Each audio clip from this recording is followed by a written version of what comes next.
ഗൗതമിനെ കള്ളക്കേസിൽ കുടുക്കി ടെൻഡർ നേടാൻ നോക്കിയ സിക്കും അയാളുടെ ഭാര്യ ജ്യോതിർമയിക്കും നിധി ചുട്ട മറുപടി കൊടുക്കുന്നു. വസുന്ധരയുടെ ഒത്താശയോടെ കള്ളത്തരത്തിൽ കൂടി നേടാൻ നോക്കിയ ടെൻഡർ നഷ്ടപ്പെട്ടതോടെ സിക്ക് 50 കോടിയുടെ നഷ്ടമുണ്ടാകുന്നു.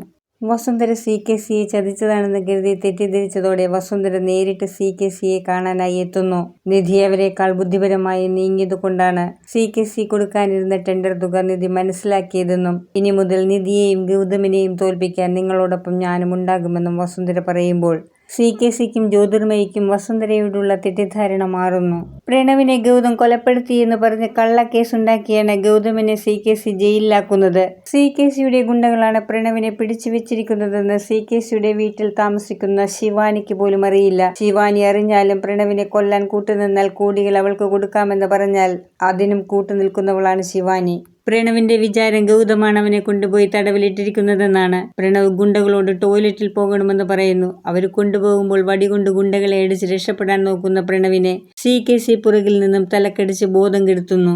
നിധിയെയും ഗൗതമിനെയും ചതിക്കാൻ നോക്കിയ വസുന്ധരയോട് വീട്ടിൽ നിന്നിറങ്ങിപ്പോകാൻ പാർവതിയമ്മ പറയുമ്പോൾ അവരെ പിടിച്ച് തള്ളിയിട്ട് ഇതൊക്കെ എന്റെ സമ്പാദ്യമാണെന്നും നിങ്ങളാണ് ഈ വീട്ടിൽ നിന്നും ഇറങ്ങിപ്പോകേണ്ടതെന്നും വസുന്ധര പറയുകയും അകത്തേക്ക് പോവുകയും ചെയ്യുന്നു. അതിനുശേഷം അവർ പറയുന്നു, ശരിയാണ്, ഞാനാണ് സിക്ക് ടെൻഡർ വില ചോർത്തിക്കൊടുത്തതെന്നും ഇനി മുതൽ നേരിട്ട് നിധിയോട് ഏറ്റുമുട്ടാൻ സിയെ കൂട്ടുപിടിക്കുമെന്നും വസുന്ധര പറയുന്നു. നിധി ഗൗതമിനെ ജയിലിൽ വന്ന് കണ്ട് ടെൻഡർ നമുക്ക് കിട്ടിയെന്ന് പറയുന്നു. ഗൗതമിന് വലിയ സന്തോഷമാകുന്നു. ഗൗതമിന്റെ പെറ്റമ്മയായ നിർമ്മലാമ്മയും നിധിയുടെ കൂടെ ഗൗതമിനെ കാണാൻ വരുന്നു.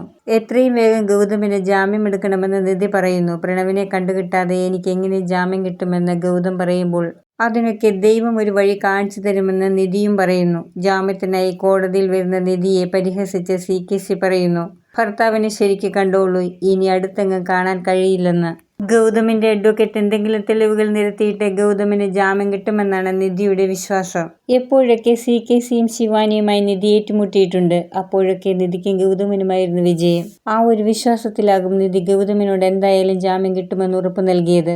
നിർമ്മലാമ്മയെ സിയുടെ ഓഫീസിൽ ചായ കൊടുക്കുന്ന ജോലി ചെയ്യാൻ നിധി നിർത്തിയതു തന്നെ അയാളുടെ രഹസ്യങ്ങൾ അറിയാൻ വേണ്ടിയായിരുന്നു. യാതൊരു തെറ്റും ചെയ്യാതെയാണ് ഗൗതമിനെ സ്വന്തം അച്ഛനാണെന്ന് പറയാൻ പോലും അർഹതയില്ലാത്ത സി പ്രണവിനെ കൊണ്ടുപോയി പൂട്ടിയിട്ടിട്ട് ഗൗതം പ്രണവിനെ കൊന്നു എന്ന് പറഞ്ഞ് ജയിലിൽ കയറ്റിയത്. കോടതിയിലേക്ക് കയറുന്നതിന് മുൻപായി പാർവതിയമ്മ കൊടുത്തയച്ച ചന്ദനം ഗൗതമിനെ നിധി തൊടിയിക്കുന്നു. സ്വന്തം മകനേക്കാൾ ഇപ്പോഴും പാർവതിയമ്മ സ്നേഹിക്കുന്നതും വിശ്വസിക്കുന്നതും ഗൗതമിനെയാണ്. അതുകൊണ്ട് തന്നെയാണ് നിർമ്മലാമ്മയാണ് സ്വന്തം അമ്മ എന്നറിഞ്ഞിട്ടും ഗൗതം ഇപ്പോഴും ഇക്കാര്യം പാർവതിയമ്മയെ അറിയിക്കാതിരിക്കുന്നത്. അനാഥനായിട്ടും പ്രണവിനേക്കാൾ ഇപ്പോഴും പാർവതിയമ്മ സ്നേഹിക്കുന്നത് ഗൗതമിനെയാണ്. വീഡിയോ കാണുന്നവർ ഇഷ്ടപ്പെടുകയാണെങ്കിൽ സബ്സ്ക്രൈബ് ചെയ്യാനും ബെല്ലൈക്കൺ അമർത്താനും മറക്കരുത്.